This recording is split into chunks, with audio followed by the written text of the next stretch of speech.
I feel that. I think I'm dragging a little bit, so I don't want to fire the gun yet. Okay, I'm out.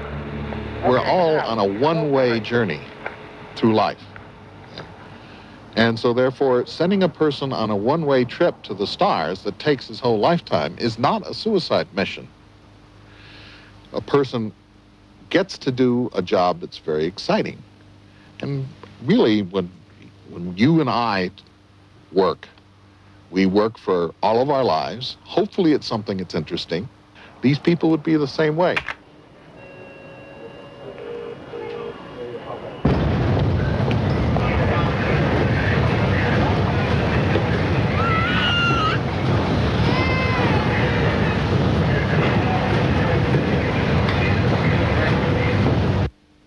In Japan, the average time spent traveling to and from work is 4 hours every day.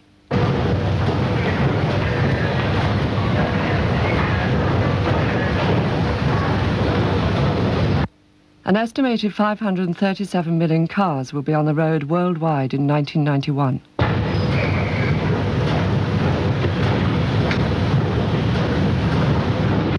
In the USA, 550 tons of meat is consumed by the population each week.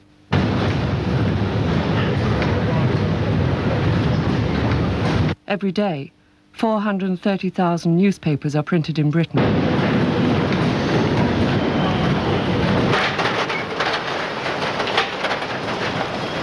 "20,000 people pass through the station between 8 and 9 a.m. each day. Like most other people, I'm bored with this endless debate in the news about disaster and crisis, where we're told that now even our most basic needs are poisoned or diseased. Air, water, food, sex. But it's just talk. Everybody complains about the system breaking down, but most still turn up every day, more afraid to stop than go on.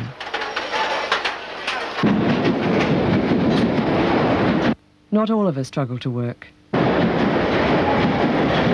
There have always been people who objected to the direction we're moving in and resisted it in different ways. But it took more than a few madmen to create this world I was born into. It took faith in their madness, a willingness to be processed and rationalized. A willingness to be slotted into isolated and artificial worlds of work, each one more insane than the last, the results of centuries of masculine obsessiveness.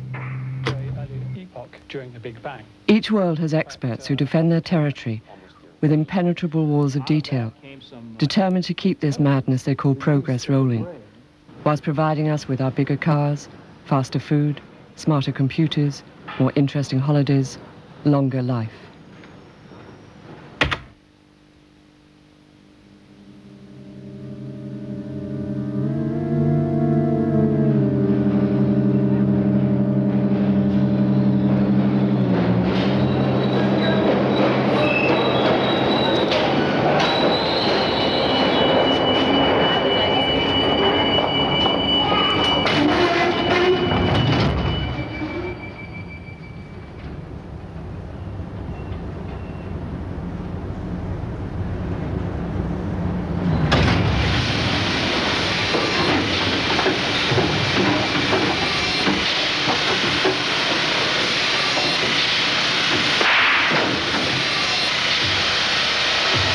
The foreign-built machines require merely 10 minutes from killing the animal to its final packaging for export in cardboard boxes.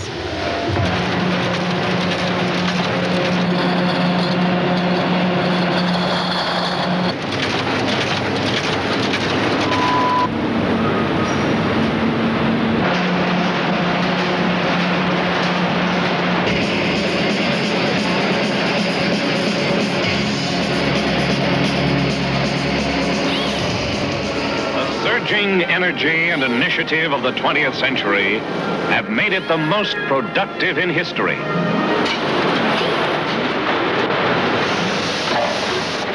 Now, my overall posture is that any gain in productivity is always good.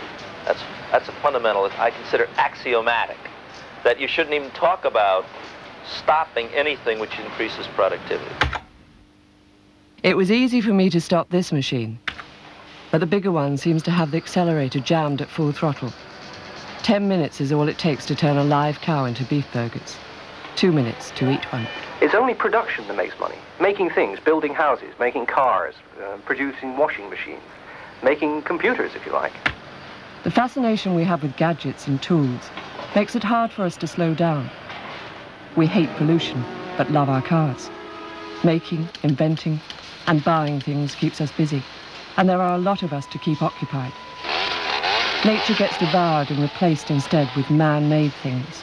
Trees go in one end, and newspapers out the other. Now here's another thing. Not only the best tools important, but everything connected with their use is taken into consideration. See how they're placed? Just like machines in our factory. Straight line production. How come they never learn? I imagine today's experts will look just as ridiculous in a few years. Yet they did manage to turn most of the world into a factory, even homes and schools. Even though the factory is out of date in our high-tech society, the world is still being swamped with artifacts. After all, this is the key to man's success, the proof of progress. It's what makes us more than animals.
The military world appears on TV as a hovering presence.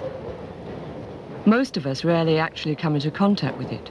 Yet half the world's scientists and vast quantities of natural resources are used up to protect us, whether we like it or not. Mae West once said, "Strange. Every time I meet a man, he wants to protect me. It makes you wonder what from."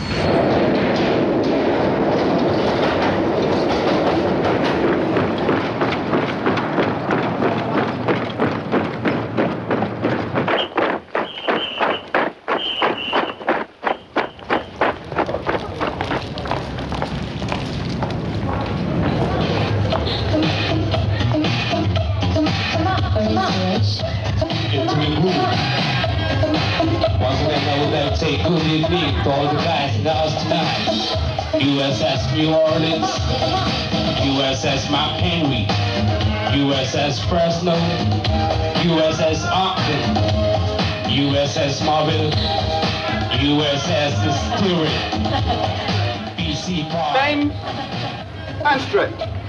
Bend and stretch. Bend and stretch. Bend.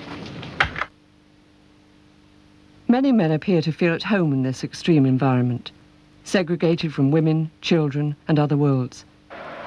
Territoriality is still rampant in our high-tech society, as warring gangs of males display common obsessions.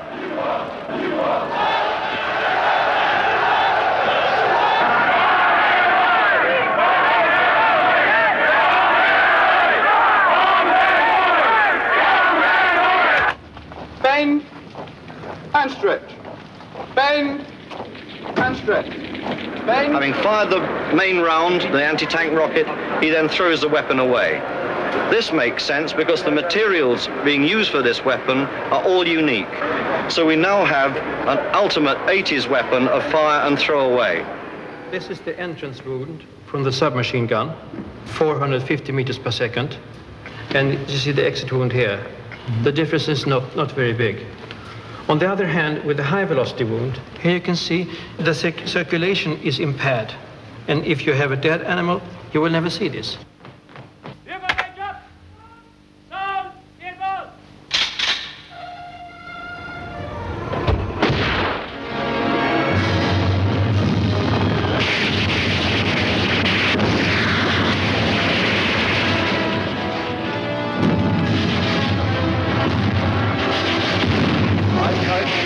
My 7 years of command at the age of 46. I became a general when I was 46. No, I became a general when I was 39. I became a general when I was 46. When I was 1 until I was 60, so it was a third of my career. Which... Soldiers still strutting round like heroes, protecting us, seem at odds with the scientific essence of modern military technology. Remote, automatic, and hugely powerful modern warfare barely requires the human robots anymore, except as ardent admirers, excited by bigger bangs and the technology to hit more distant targets. Encased in their military cocoon, the outside appearing as blips on a screen. Enemy tank. Enemy child. Enemy plane. Enemy tree.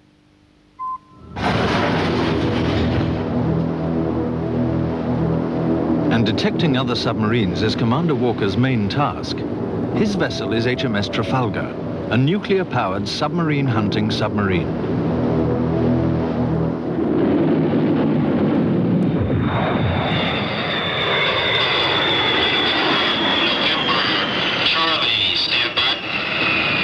Watching every move the other side makes, aircraft filled with electronic surveillance equipment check for signs of a surprise attack. If you're listening into people talking, the Russian radio pilot, you still need a head inside of a pair of earphones. Now, it's true we can tape that conversation, but we do not have the capability, to my knowledge, to have a computer listen into the conversation and then alert someone if it's an important conversation. If it wasn't so destructive, we could laugh at the absurd paranoia on constant alert, probing and prying into everything, tiresome plotting and counterplotting, wasting everyone's time with their subterfuge. Communist controls imposed in the communist countries after World War II were just of such a draconian sort that the spies had a very difficult time operating at all or surviving. And therefore, using the techniques we had used in World War II just didn't work in terms of getting spies into the Soviet Union. And we had to devise other techniques, so we turned to technology to help us learn what was going on in that vast, denied area. Here's where the illusion of protection wears a bit thin. I wonder how many denied areas he has tried to penetrate. Whether sexual, scientific, or political, the main priority seems to be gaining access in order to dominate. They describe it as defense, hiding their drives behind the usual smokescreen. The Pentagon actually described the atom bomb, which wiped out Hiroshima, as a protective umbrella. That's what I call camouflage.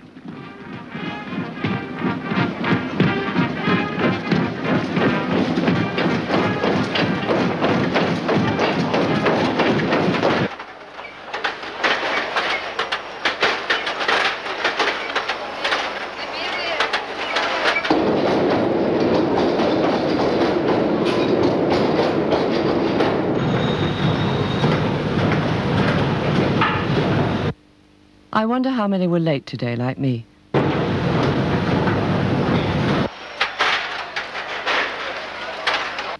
We used to complain about clock watching, rebel against the 9-to-5 syndrome. Yet, if anything, people are even more synchronized now to standardized, man-made time, fighting their way through the crowds to get to work on time.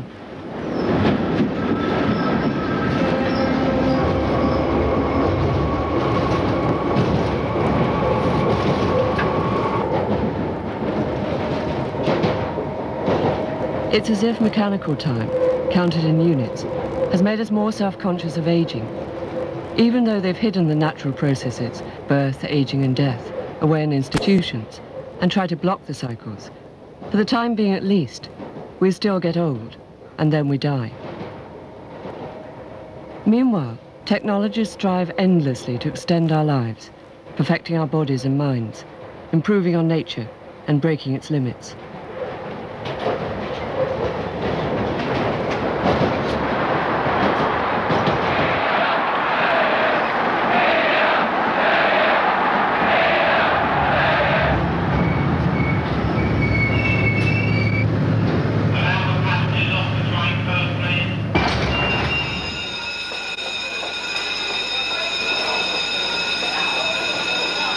Right, so you can use colors, you can use little words, you can use pictures, whatever you like, as fast as you can go, starting now. Real speed. So turn over to test 1 on page 3 and start now.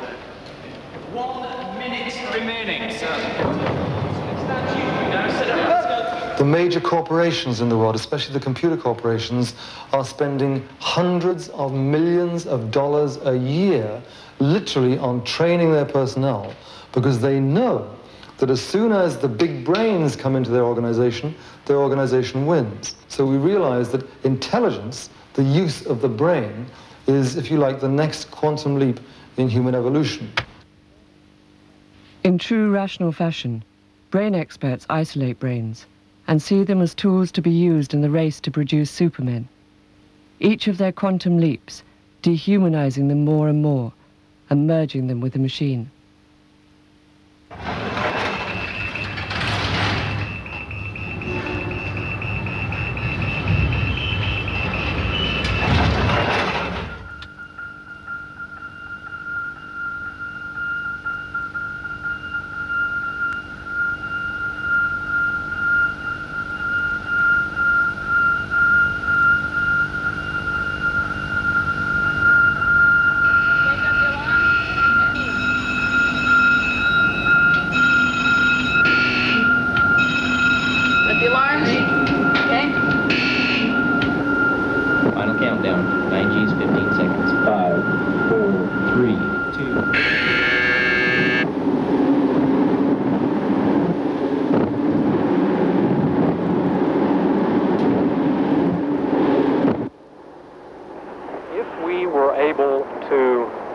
That was going to go on in a battle. If we knew where the enemy was going to be, we knew where our friendlies were going to be, if we knew how well our aircraft was going to work, how well our weapons were going to work, it wouldn't be necessary to put a pilot in the loop, because we can program a computer or a drone to go do that work. But that's not what happens in the battle. Therefore, we believe that for a long time, we're going to have a human in the loop. Unload, unload, keep straight. Keep straight. Release the stick. Unload. Unload. Keep straight. Keep straight. But now we have to redesign the operator. And the decision is, do we maintain a biological operator or a silicon-based operator? They can probably redesign people to keep them in the loop for some time. But why should we want to remain in this undignified race with technology? Push it up and pull it down. Blow it all the way out. Out, out, out, out, out, out, out, out. 10 more seconds. Bring it out. All right. Come on. Good job, Pat. Almost there, Pat. Good job. Just keep going. Blow up, real hard. down. Blow. Keep blowing. Keep blowing. Keep blowing. Hold it. Hold it. Hold it. Bring it on down. Now just keep walking. Singles, 2, 3, 4. Now hold, press up. 2, 3, 4. Now singles, 1, 2, 455. 3. 455. And another one of our patients has wanted a C-cup because breasts are in. Dr. Roxanne Guy from Melbourne, Florida is her plastic surgeon. And patient number 2 wants to have liposuction on her thighs and hips. Her plastic surgeon is Dr. Robert Hines from Dallas, Texas. Patient number 3 says she's been thinking of having a facelift for years.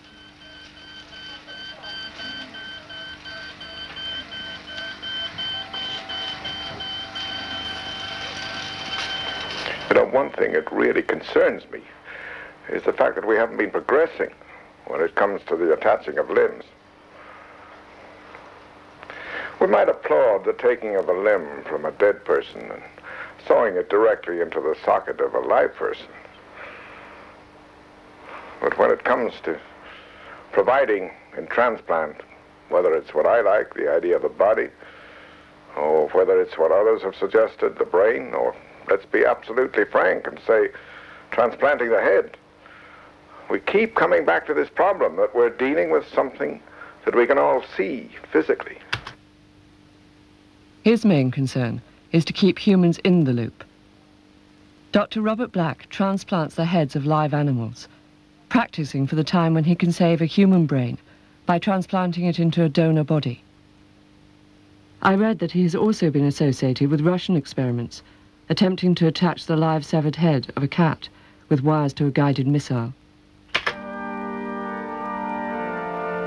I feel the line should be drawn purely at a human life, following the teachings of St. Thomas, that man has the right to use animals properly. And just as we use them for food, we must use them to find cures for diseases and developing new drugs and so on. The body of Christ. Ecological experts are now demanding a reduction of the human species. Yet most scientific and religious people still arrogantly argue for human growth, even though this threatens to end all life.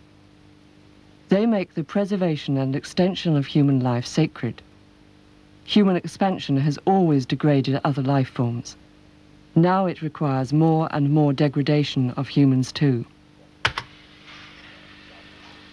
Dissection proceeds with scalpel and other surgical tools down to the vertebral column, and then the vertebrae are carefully separated using standard medical tools, scalpels and so on, and that allows the head to be isolated and separated from the rest of the body. And I think in the future it's going to be possible to inhibit development of the brain before in the gametes themselves, so that there's never a question of it being a human being. When that's done, you would have the potential for a body that could be used to transplant a brain into.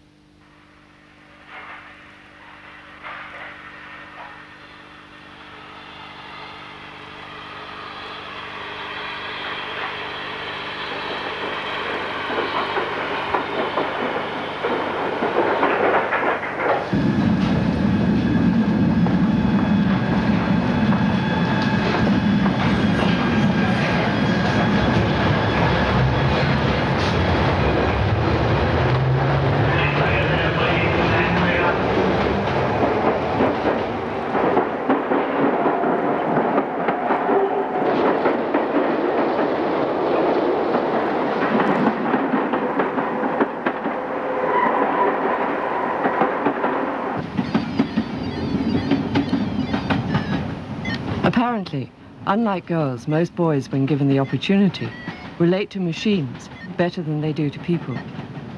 Men seem to have been trying to turn themselves into machines ever since they first invented them, and they've been celebrating mechanical qualities ever since.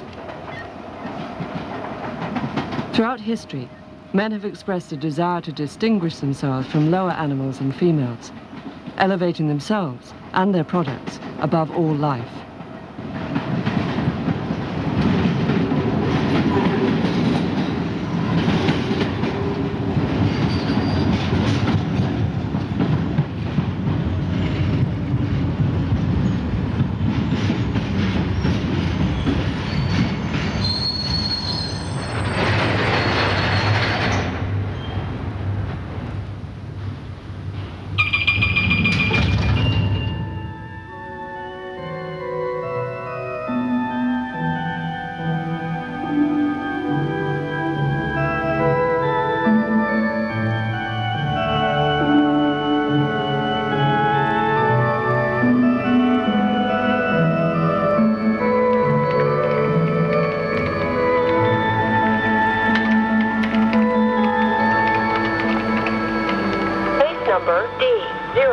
000222 was approved without condition on September 1st, 1988. Hello, I'm Stella. People often ask if there will ever be machines that think. Well, we ourselves are machines that think by using great computers in our brains. And someday we will know enough to build machines that do such things and more. So if you ask me what's the point of a mind, and I think I'll just rephrase that and say what's the point of a brain for the time being at least. The brain is the onboard computer. If you ask me what's the point of a scientist, I think I'll just rephrase that and ask what's the point of a human being who sees himself as a machine.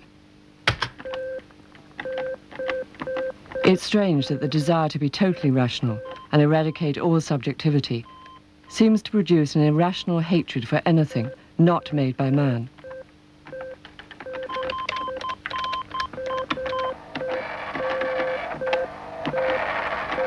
Let's take the example where you take your brain and you replace the neurons one at a time by little pieces of silicon. No, I like this, yeah. Replace it by little bits of silicon. Whatever the real system does, this silicon system also does. I could make a copy of you like this. Let's suppose I make a clone of you, and it will behave just the same. I'd be able to have a conversation with it. It would say just the same things. It's got exactly the same behavior. All men, and this includes those with onboard computers, emerge from their mother's wombs.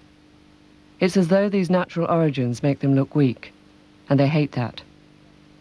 What they seem to look forward to is a totally rational world, where machines reproduce themselves, parallel to the religious world, which leaves females out of the creation fantasy. Caution, fuel. Fix it. Fix the fuel. Okay. Max range? 340 miles. Normal. Normal. God's eye. God's eye. Zoom. Zoomed.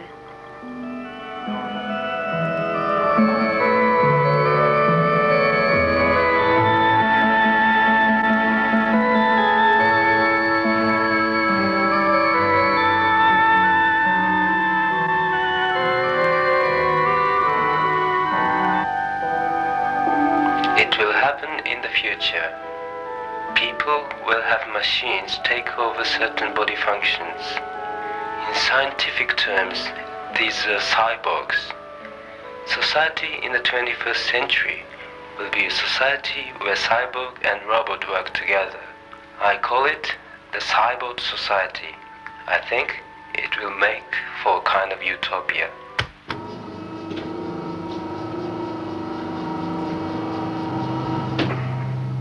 In this man's idea of utopia, nature is left out altogether, in a world where all body functions would be taken over by machines.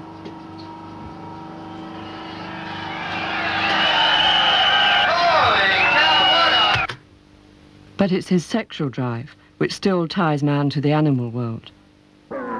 His sexual instinct apparently drags him down to the level of women and lower creatures.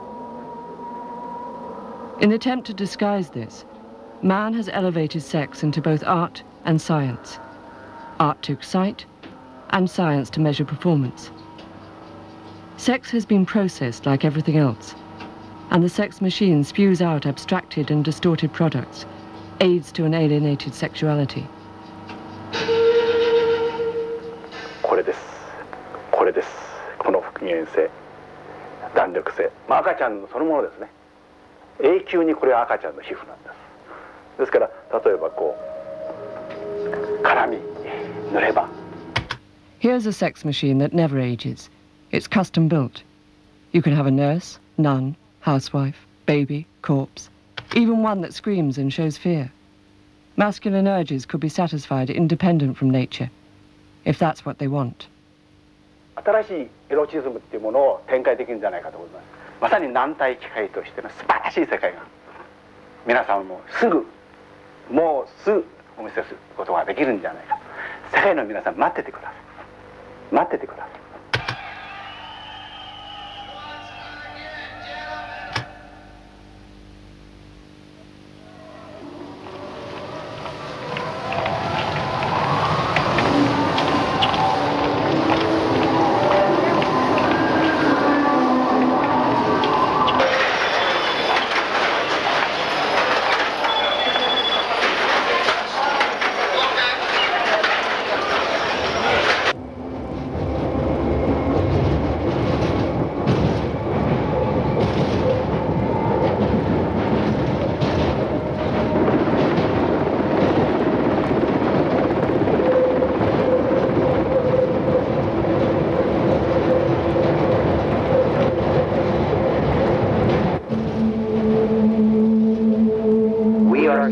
machines that think by using great computers in our brains. And someday we will know enough to build machines that do such things and more.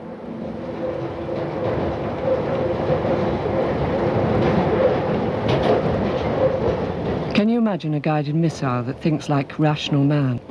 Paranoid, competitive, isolated, and insecure, but sharply focused and deadly. Wars are fought with science. Olympic medals are won with science, which has invaded every aspect of our lives. Our homes, schools, and hospitals turned into high-tech labs. Rationality is displayed everywhere, in a world where science is the dominant religion.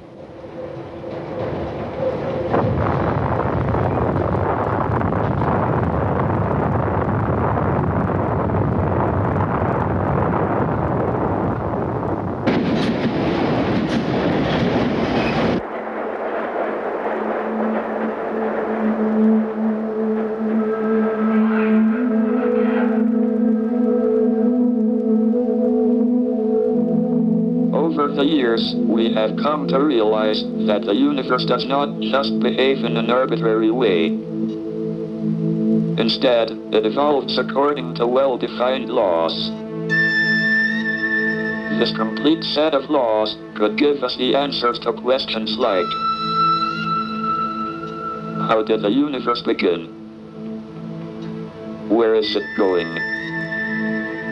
And will it have an end? If so, how will it end?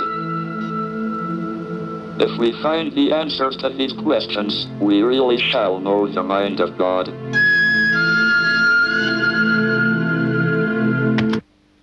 Stephen Hawking is totally dependent on others to perform even his most basic physical functions. Yet even though his body is tragically wasting away, his capacity for abstract thought is superb, super-developed. Unfortunately, his is the kind of brain Dr. Black would like to transplant. Others, of course, would seek to wire his brain directly to a computer. Anything to extend genius in order for the quest for knowledge to continue.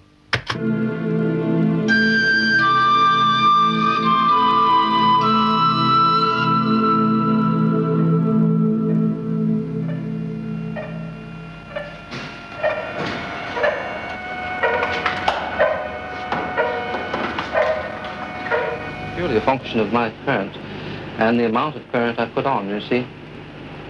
I can turn it around and leave it at any level I want, either low or high, and he will do the same thing each time.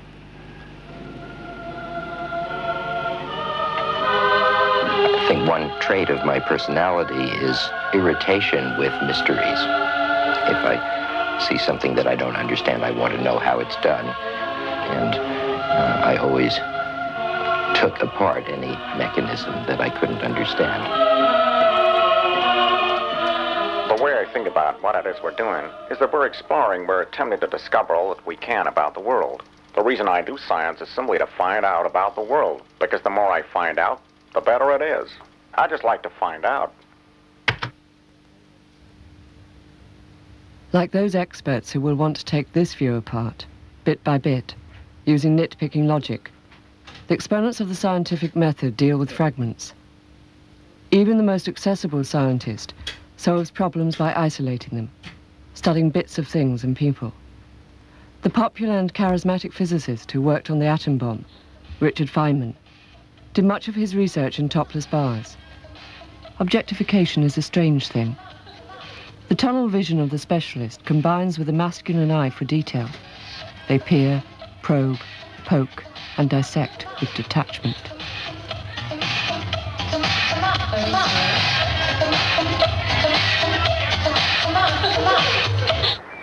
We need to understand species diversity for the same fundamental reasons that we need to understand the origins and the fate of the universe, or to sequence the human genome. In fact, if you take the conventional Big Bang theory of cosmology, the time after the very, very beginning where LEP is working is something like 1/10 of a thousandth of a millionth of a second.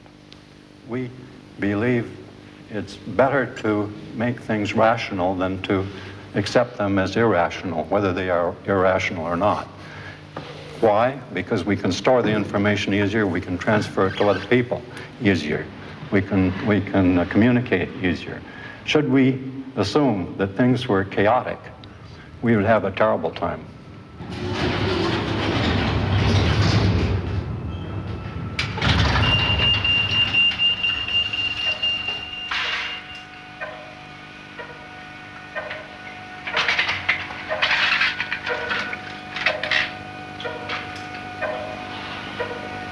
Of course, it does raise an important question. Should the scientist be concerned with the ultimate uses to which his work will be put? Should he, for example, have refused to work on the atom bomb because it has the potential to destroy the whole world? And, of course, we've given that answer already. Scientists have given it. Well, that raises the issue about every new advance in science brings up some troublesome issues. I mean, that... the slippery slopes of science, again, in the sense that... I don't think you can expect the scientist to be concerned about that matter. He, as we all seem to agree, he is internally driven, and he's not concerned with the ultimate consequences. Like the man said, they're internally driven. Driven to probe and dissect. Oppenheimer said that the atom bomb presented them with a technically sweet problem. They couldn't resist it, and felt that they shouldn't have to. The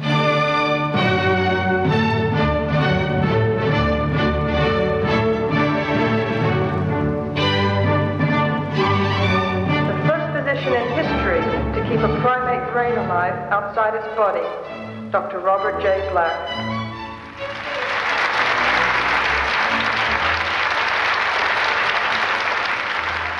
Maybe instead of Nobel Prizes, we should introduce a scientific equivalent of the Nuremberg trials.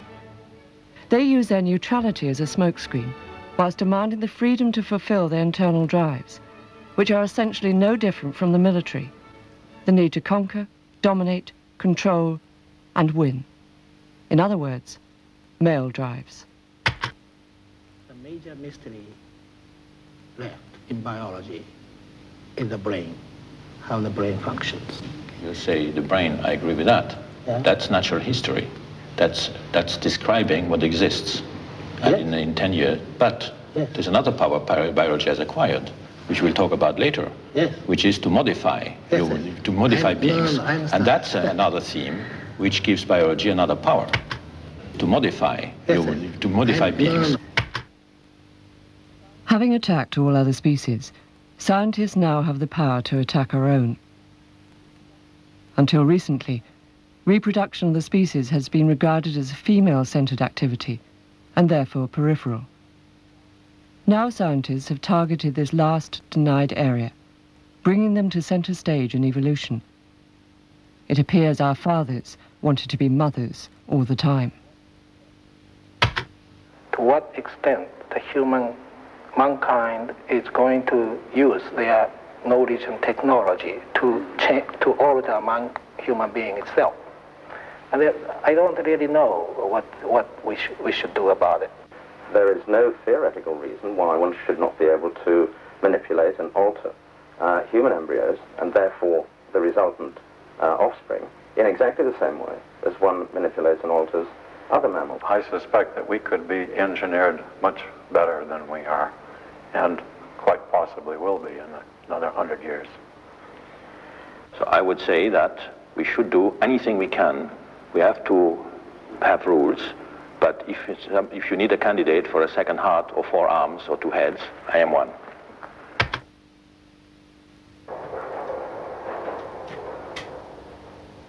It looks as though we are about to be bullied into more insanity because we are not informed.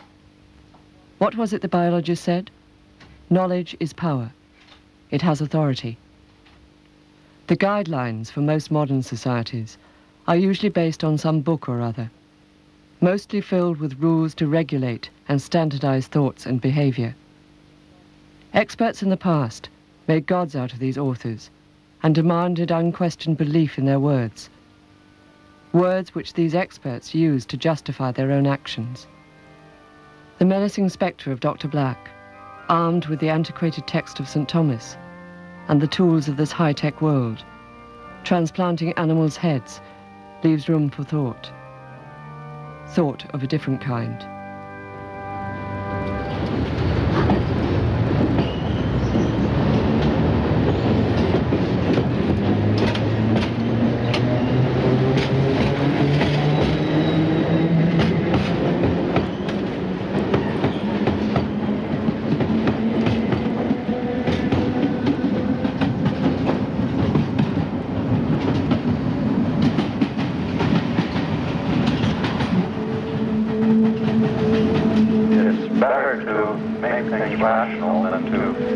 accept them as irrational, whether they are irrational or not. Should we assume that things were chaotic, we would have a terrible time. The old masters and their sacred laws have rationalized the world to the point of near destruction, which means for them or their scientific sons a lot of new and exciting problems to solve. The solutions are invariably the same: more specialization, more control, more order.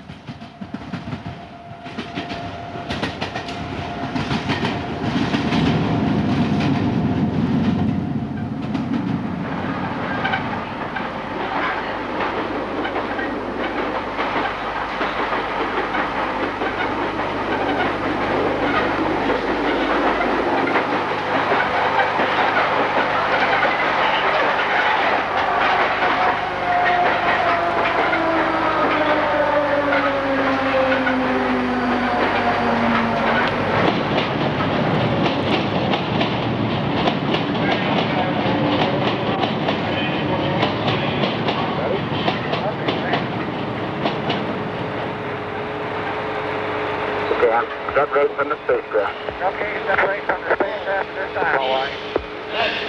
8, 7, 6, 5, 4, 3, 2, 1, 2.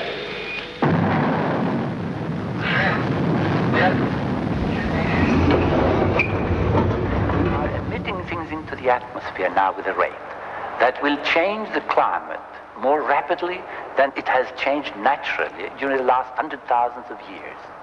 We as human beings are about bringing about the climatic change. And one of the consequences will be the increase in the sea level by about what is predicted now, about 1.5 meters, that eventually wipe out all the major cities, such as London, New York, Los Angeles, Tokyo. CDR and LMP, panel 6 and 9, pat mount off.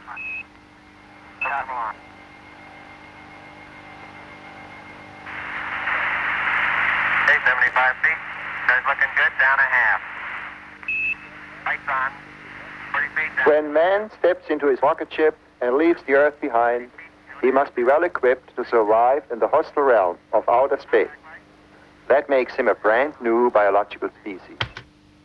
Rather than jeopardize their assumed position as masters of all things by calling a halt, they want to adapt us, to give birth to new species, capable of either surviving on this polluted planet or traveling to a new world. The thing that we could do, which would be the greatest engineering achievement for humanity, would be to terraform Mars. That would be to make Mars into a place that human beings could live.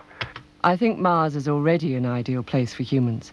We needn't bother to go through the process of making it uninhabitable.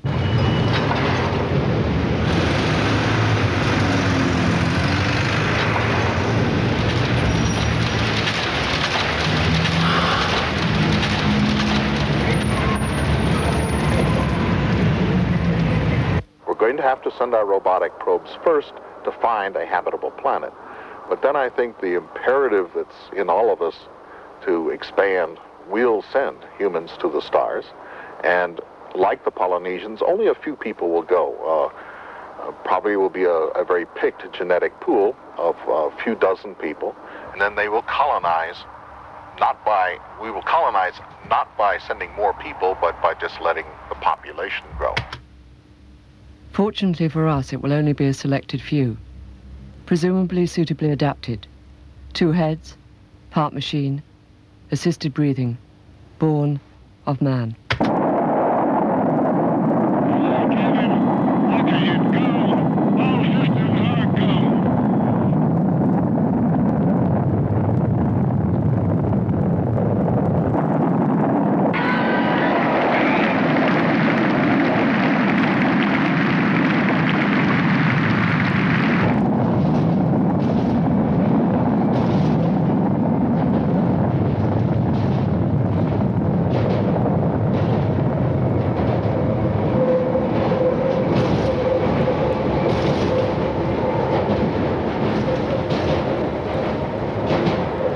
Underlying the absurdity of rational man's development seems to be the belief in his superiority. Whether politician, financier, industrialist, philosopher, scientist, or militarist, they all assume the right to invest the world's resources in irrational obsessions. As they have accelerated man's power, the warrior's spear has been replaced by the megaton bomb. A cow made into beef burgers in less than 10 minutes. Yet rather than criticize the idea of progress itself, rationalists blame each other for the mess the world is in.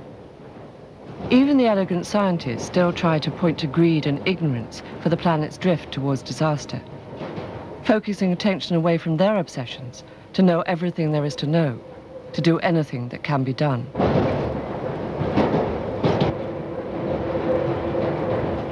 There is no theoretical reason why one should not be able to manipulate and alter human embryos and therefore the resultant offspring in exactly the same way as one manipulates and alters other mammals. In fact, I believe that by the middle of the 21st century, brain transplantation or its equivalent will be a reality. The clearest dividing point between when human beings are necessary and when they're unnecessary is when fully intelligent mobile robots begin to move around in the world. With little nano machines that have all the information to build anything that you might want to build, you could plant in your backyard essentially a seed that would grow into a Porsche, for example.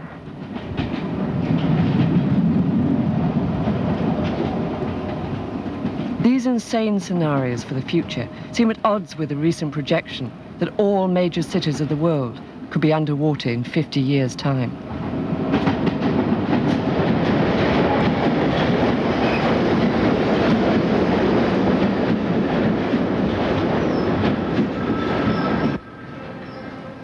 Men often say that if it was up to women, we'd all still be living in caves.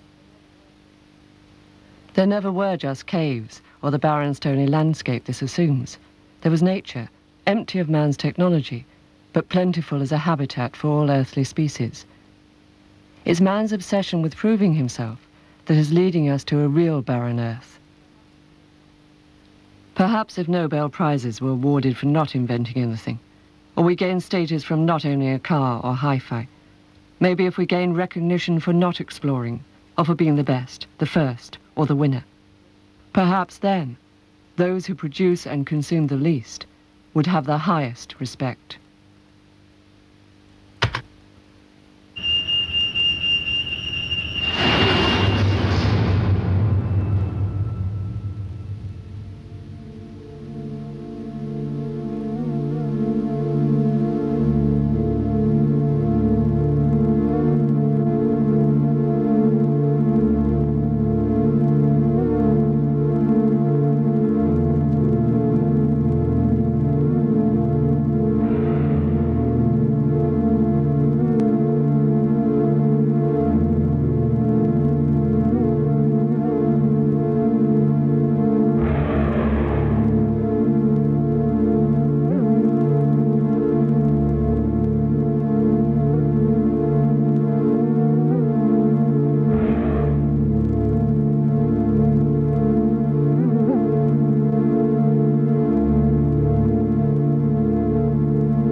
JH Catering Finnestad AS i Pedersgaden 20 dekker deres behov for selskapsmat, koldtbord, grillmat, smørbrød, cocktails og lignende, messer, firmaarrangementer, båtturer, bryllup osv. osv. JH Catering Finnestad AS. Ring oss på telefon 56 12 12 eller stikk innom i Pedersgaden 20.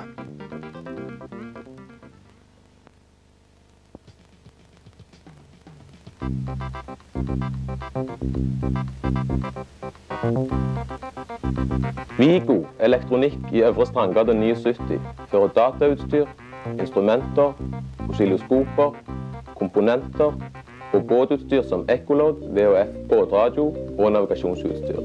Elektroniske byggesett med videre. Stikk innom Vigo AS i Øvre Strandgade 79, telefon 52 83 65. Hvor langt kommer du egentlig for 120 kroner i våre dager? Hos bruktbilutleie på Grannesletta får du leiebil i et helt døgn for kun kroner 120, inklusiv 50 km fri kjørelengde. Ring oss på telefon 65 51 76. Enten du trenger personbil, stasjonsvogn, varebil eller pick-up. Bruktbilutleie på Grannesletta har åpent til klokken 22. Ring oss, telefon 65 51 76. 65 51 76.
Disse elementene har vi bygget opp av kryssfinnerplater, 12 mm kryssfinnerplater. Og vi har først utprøvd størrelsene direkte i terrenget. Og kommet frem til de størrelsene som vi nå har her.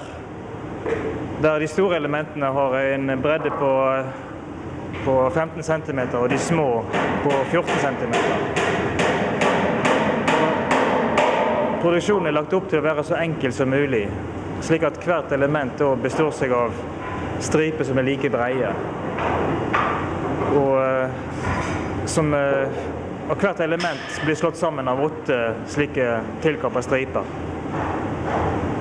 Og i dag har vi da produsert ca. 25, omtrent 5 av de største her, og 20 stykker av de små her borte.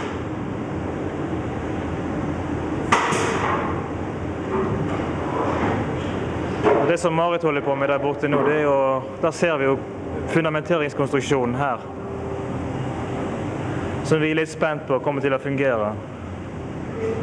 At vi legger inn små tverrplater med hål i, som da passer til en 2x2 lektepele som skal gå inn her.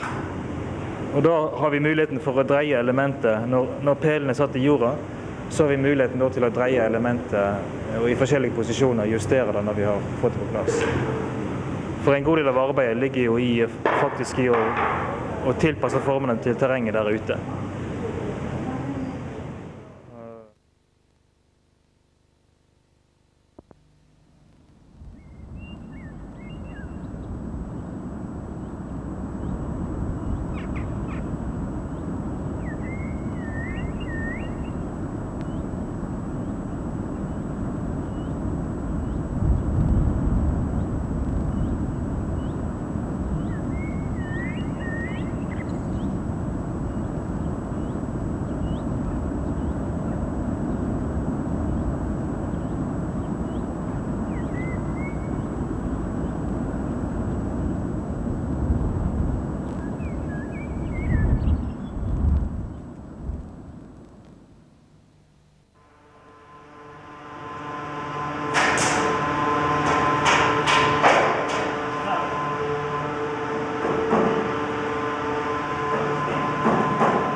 Ja, denne pinnen, den går i bakken, slik.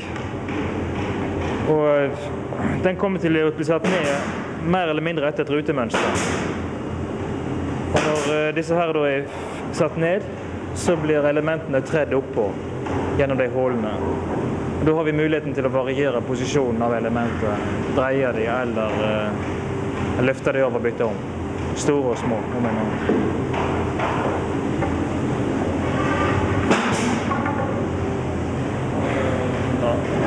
De er veldig enkle. Det er ikke så veldig mye mer å si om konstruksjonen. Det er limt og spikret sammen. Det har vært litt problemer med å holde disse to størrelsene foran hverandre, for de store elementene er 15 cm i bredde, og de små er bare 14. Det er sånn, så vi har måttet holde tunga beint i munnen når vi driver og sorterer og kapper her.